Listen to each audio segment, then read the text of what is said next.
الفترة اللي فاتت كان في حد سألني في الكومنتات وقال لي ايه الاكسسوارز اللي بتستخدمها مع جهاز الماك بوك اير، وانا جاي النهارده عشان ارد عليه واجيب له اكتر اكسسوارز انا بستخدمه مع جهاز الماك بوك اير واللي فادني كتير جدا، وهو الكيبورد الجي 4 ان.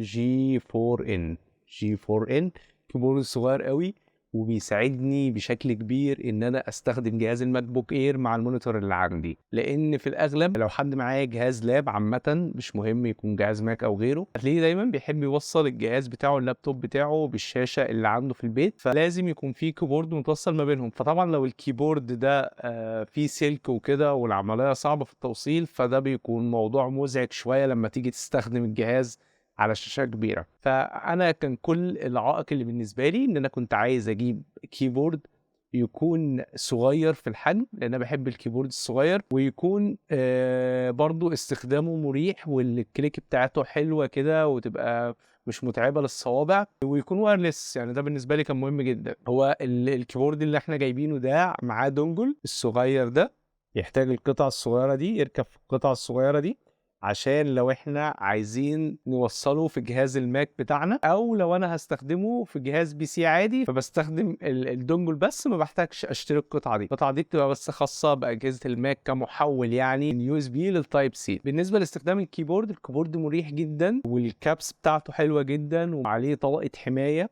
عشان خاطر هو لونه ابيض، لونه شيك قوي. وهي طبعا شركه ابل متقنه جدا الحته بتاعت الديزاين، فهو شبيه بالديزاين بتاع الكيبورد بتاع ابل، بس طبعا الكيبورد بتاع ابل هتلاقيه اشيك شويه واحسن شويه طبعا، لانه هو اغلى في السعر بمراحل، تقريبا 5 أو 6 اضعاف.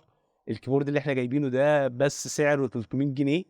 طبعا الكيبورد بتاع ابل انا ما اعرفش سعره كام بالظبط بصراحه، ما سالتش عليه، لان انا كان عندي مشكله في الكيبورد بتاع ابل، لان طبعا كيبورد ابل بتبقى مختلفه عن الكيبورد الخاص بالويندوز. اوقات قليله لما ابقى حابب اوصل اللابتوب بالشاشه بحتاج بس ان انا ساعتها استخدم الكيبورد ده. والمفاجاه اللي انا لقيتها مع الكيبورد ده ان هو كمان يعني شوفوا بالسعر ده وجاي معاه ماوس صغير جدا. الماوس اداؤه حلو قوي، بس هو مشكلته ان هو حجمه الصغير ده فمش مريح قوي في الاستخدام. لكن انا الهدف الاساسي بتاعي كان هو بس الكيبورد، والحمد لله هو قام بالغرض بتاعه وزياده. الكيبورد بيكون فيه بطاريات، تمام، بنقدر نركبها هنا، اللي هي البطاريات اللي بتتحط في الماوس اللي هي ما فيهاش اي تفاصيل يعني. حجم الكيبورد الصغير بيساعدك جدا لو انت ناوي تعمل نوتس او تكتب وانت بتعمل حاجه على الجهاز، فبيبقى مش واخد حجم قدامك، فبيبقى الموضوع لطيف، بيخلي الدنيا سهله في التعامل. وحته ان الكابس بتاعته او الزراير بتاعته مش عاليه،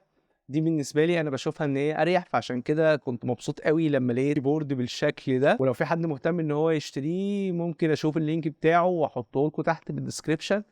مش عارف بقى ان هو دلوقتي الموجود مثلا ممكن يكون نفس النوع ده او نوع متغير، بس هم تقريبا كلهم زي بعض يعني. هي اهم حاجه بالنسبه لنا في الكيبورد ده الفكره بتاعته، فهو فكرته هايله بصراحه. وفي حاجه حلوه قوي في الكيبورد ده، ان انت في زرار النام لوك لو دوست عليه بيحول مجموعه من الازرار، لو انت بتعمل عمليات حسابيه مثلا معينه، ان هي تعتبر النام لوك بتاعتك شغاله في الجزئيه دي. فده برضو حاجه حلوه لو في حد بيظبط حسابات او كده ومتعود على النام لوك، فبيحول الجزء اليمين في الكيبورد كلام لوك مؤقتا لحد ما تدوس برضو على الزرار بتاعها تاني وتبدأ تتقفل وتتحول لحروف عادية جدا. ودي تجربتي مع الكيبورد. يعني الحلقة دي هي مش مراجعة على قد ما انا بس بنقل تجربة شخصية. يا رب تكون الحلقة فادتكم، ويا رب اكون دايما عند حسن ظنكم. ما تنسوش تعملوا لنا لايك وسبسكرايب وتفعلوا الجرس عشان توصلكم الحلقات الجديدة. والسلام عليكم ورحمة الله وبركاته.